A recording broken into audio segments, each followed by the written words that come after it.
கடலூரில் பள்ளி வாகனம் மீது ரயில் மோதி ஏற்பட்ட விபத்து தொடர்பாக போலீசார் தீவிர விசாரணை மேற்கொண்டு வருகின்றனர். இது தொடர்பாக நமது செய்தியாளர் வெங்கடேசன் கடலூரில் இருந்து தரும் தகவல்களை தற்போது பார்க்கலாம்.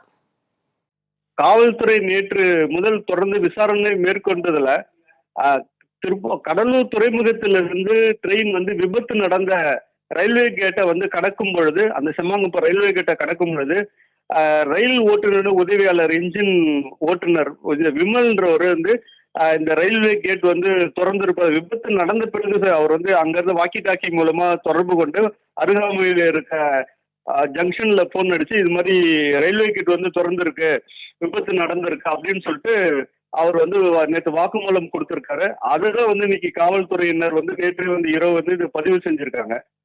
இவருடைய வாக்குமூலம் முக்கியத்துவமா கருதப்படுது. ஏன்னா நேற்று ரயில்வே கேட் திறந்திருக்கா மூடி இருக்கா என்ற பெரிய சர்ச்சைக்குள்ளாயின நிலையில ட்ரெயினுடைய ஓட்டுநர் இன்ஜின் அசிஸ்டன்ட் இன்ஜினியர் விமல் கொடுத்த வாக்குமூலம் ஒரு முக்கியமானத ஒன்றாக கருதப்படுகிறது.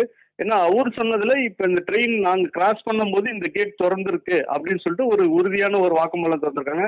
இந்த சம்பவத்துல இது வரைக்கும் 12 பேர் மீது ரயில்வே துறை விசாரணைக்காக அழைச்சிருக்காங்க.